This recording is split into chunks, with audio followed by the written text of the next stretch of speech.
Welcome to episode 3 of A Stretch for the Mind, a series where we combine the physical and the mental and we explore key sports psychology tools through some steady movement, stretching specifically. We're going to get started today, and our topic is going to be non-judgment. And we're going to talk about why this can be helpful when it comes to the mental aspect of performance and how we can do this in our performances, in our training to help us. We're going to get started with a seated butterfly. So just getting 2 feet together, and we're going to let our knees fall towards the ground. In a selfish way, today's stretch is going to focus on lower body, specifically around the hips, because I'm coming to the end of a heavy week of training and I'm feeling like I can benefit from this. If we like, we can get elbows on our knees and gently push them towards the ground. Judgment is something that is so natural for us as humans. We pretty much judge everything. Like, we see something, we have a judgment in seconds. And when it comes to support, we learn to judge things from a very young age, and we are judged against our peers. We compete, and that in a way is a judgment. We're often judging the way we hit shots, how we can do things better. And of course, that is important. There's times when we want to judge and reflect and see ways to improve. But in performances, it can make it difficult to stay present by constantly judging, especially the negative. Just bring our focus back to our stretch for a second. Taking nice deep breaths, even while we are thinking about this non-judgment.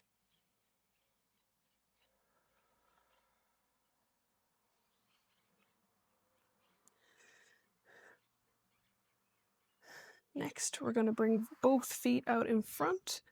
I want you to keep one leg outstretched and the other leg is actually going to tuck underneath, like so. So nearly doing a figure 4 on the ground with your legs. What you're going to do is lift that straight leg and bring it around behind you. So we're opening up that hip.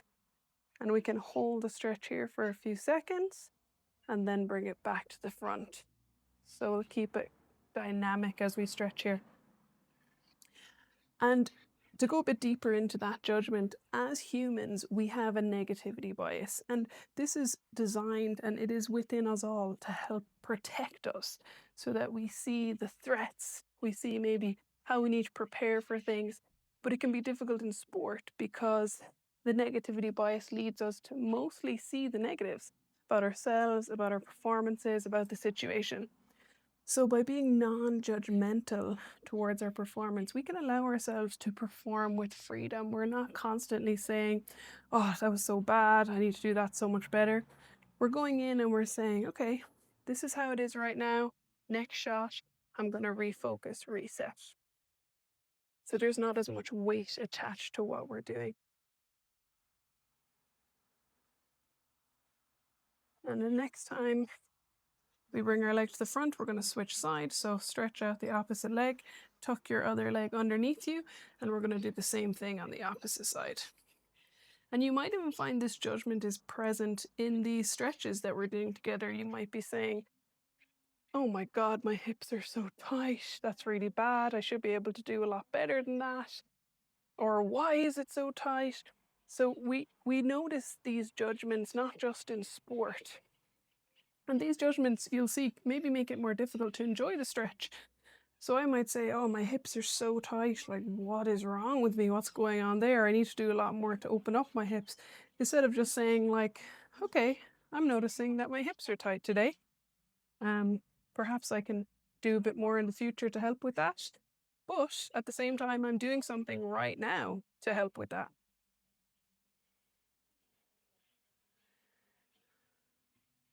So instead of just judging, we can notice that, okay, this is information that my body is giving me right now.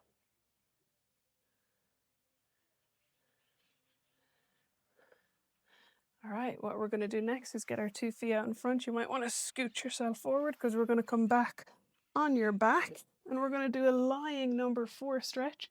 So you're going to bend one knee up towards you, get the opposite leg on top of that leg, and then you're going to pull up behind the foot that was on the ground.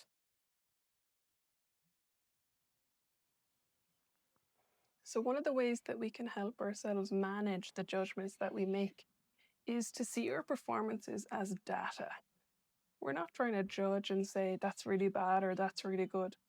We're just trying to notice, okay, this is the information that I'm getting. These are the areas that I'm strong in, or perhaps these are the areas that could do with work.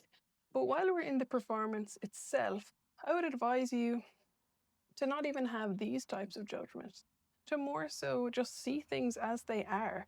We're not trying to judge the shot we just hit. We're just noticing, okay, that ball went into the ground. So perhaps next time I need to follow through more. And then it can be easier to actually make adjustments because we're not attaching any emotion. We're not saying that's really bad. We're just noticing and we're advising ourselves on what we can improve. And we're going to switch sides there. And the better we can do this, the easier it actually is to stay present, to not get frustrated. Because if we're making judgments and maybe things aren't going our way, we might notice like many shots are poor, many things we can improve on. And when you're in the middle of the game, that's a difficult thing to process. So if we can do, okay, one rally at a time, I'm not judging, I'm just noticing. Okay, perhaps I can move into the center more quickly. Or follow through, drive through the ball.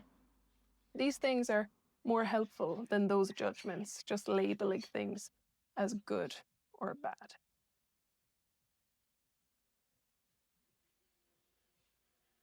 And we can even practice this in this stretch. Instead of judging how we're doing on the stretches, just noticing how the body is feeling. And that might make it a bit easier for us in the long term to enjoy this stretch. Just taking a moment to steady ourselves and come back to the breath. Next, we're actually going to come up into a seated position, and however feels natural to you, we're going to come on to all fours. We'll get into a tabletop, so hands under shoulders, knees under hips, and we're going to bring your left leg, foot up beside your left hand, and then lean into that. So we're getting into those hips a bit more, into the groin. And I'm going to challenge you in our last two stretches to bring this idea of non-judgment with you. We're not judging our mobility or how tight we feel, or maybe we feel really good in some positions compared to others. We're just noticing, okay, maybe we feel loose on the right side in our hip.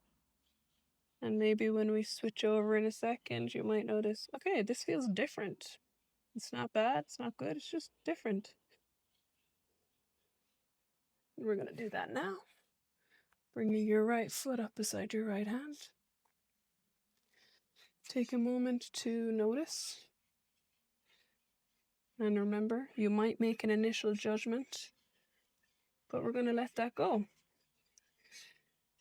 You know, like I said, there will be times that it's helpful to reflect and to pick out the areas of improvement, the things we want to work on.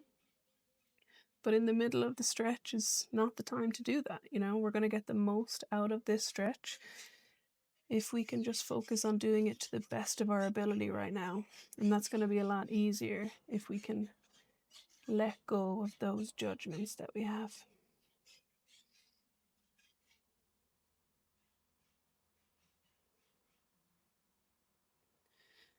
In our last pose today, we're going to bring our feet underneath us, or our knees underneath our hips again. And you're going to reach your hands forward, keep your hips high. And we're going to bring our chest towards the ground in a puppy pose. Taking nice deep breaths.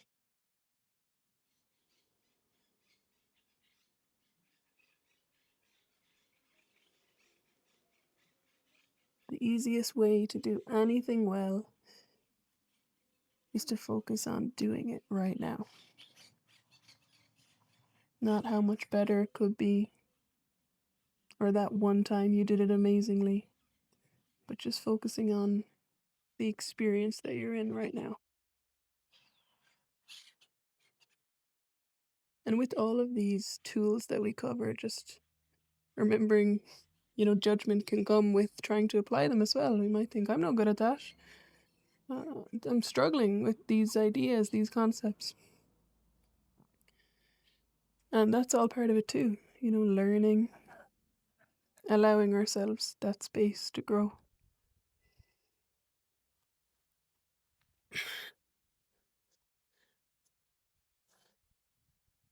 And letting ourselves relax. Thank you for joining episode 3, and I hope to see you in the next one.